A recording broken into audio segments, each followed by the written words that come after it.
r/ask Reddit. What is something normal that scares the shit out of you? Unexpected knocking on my door. I have nothing to hide. All my bills are paid, but for some reason I get a mild panic attack when someone knocks. It actually evokes immediate anger in me. I have to calm my face before I open the door. Feels like such an intrusion on my day. Let's each stand up and introduce ourselves and say one interesting thing about ourselves. I'm Bob and I try to kill one random person every week. Is today Tuesday? I volunteer as tribute. And as I try to rehearse my intro and get my facts right, I realize I'm boring and have zero likes and interest. My intro and facts sound amazing and cool while they're in my head. Once I open my mouth, I realize how stupid they are. Putting my hand into the garbage disposal to clear it. No one else allowed in the kitchen because I know they'll somehow turn it on. My wife broke a glass in the sink once and it went in the garbage disposal. Clearing broken glass I couldn't see was the stupidest thing I've ever done.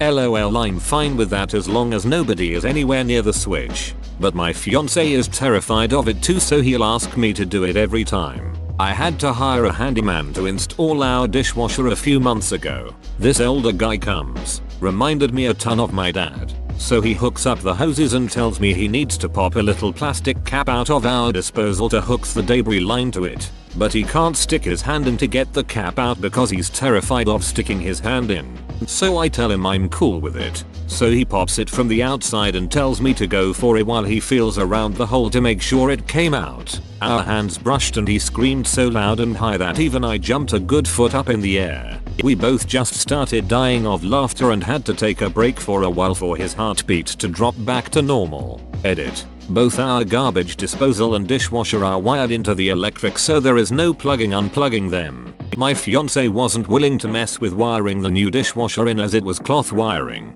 hence hiring a handman. Our house is 150 years old and has been wired 3 times. So each room has about 4 or 5 breakers, which also connect to other rooms and turn off random outlets. The handyman had to flip quite a few to find and turn off the dishwasher wires, so I guess he just didn't want to find the garbage disposal wires. And logically he probably knew neither of us would flip the switch with our hands in it, but it was just a scare to have something move in the disposal while his fingers were in it.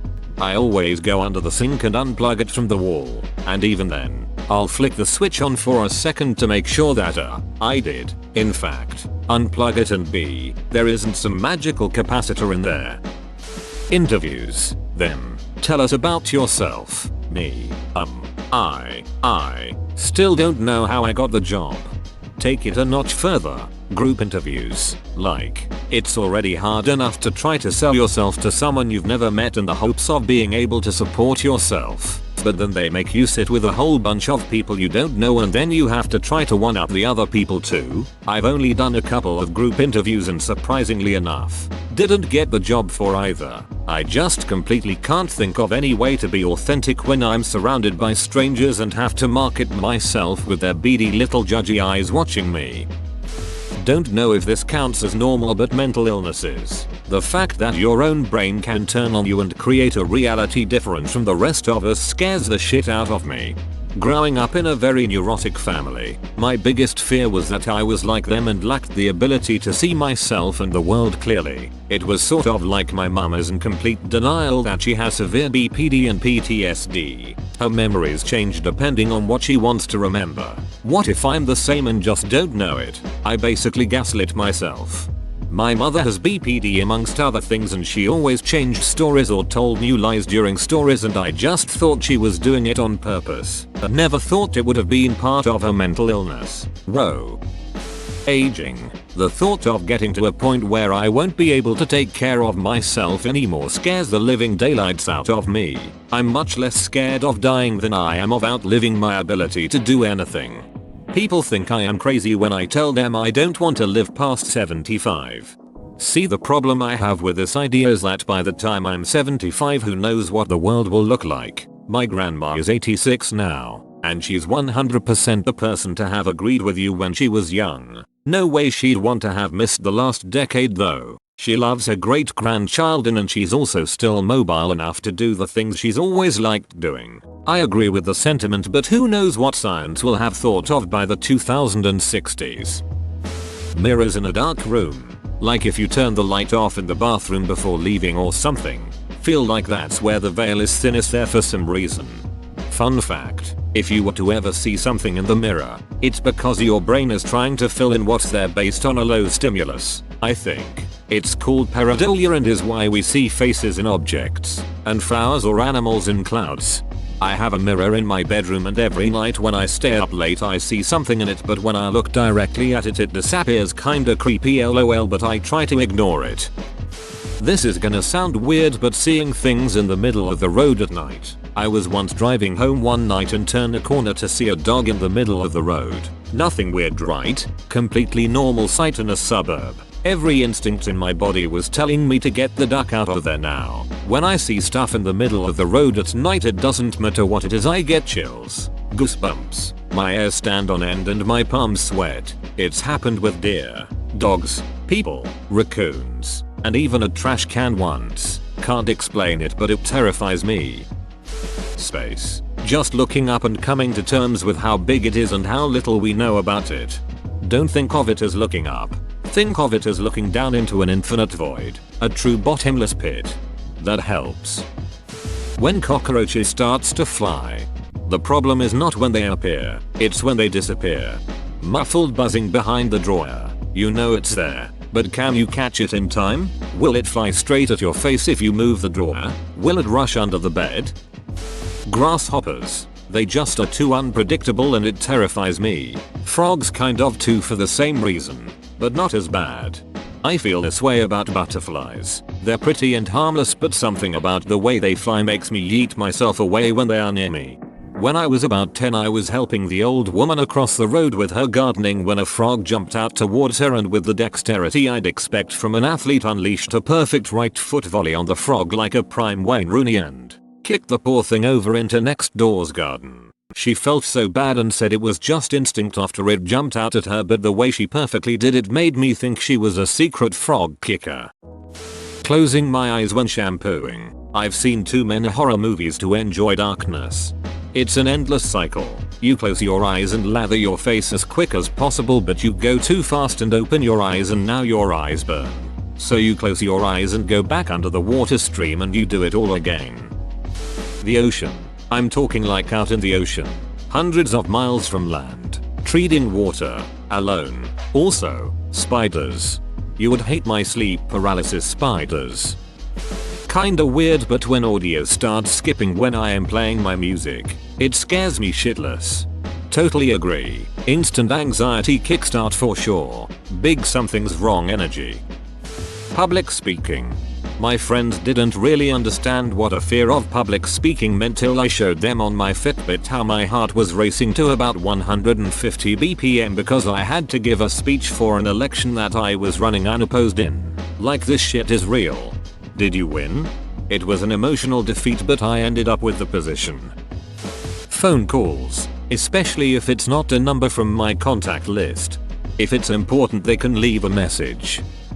The future. And people asking me how I feel about something, because usually I have no clue how I feel about something, so I end up lying and just agreeing with them.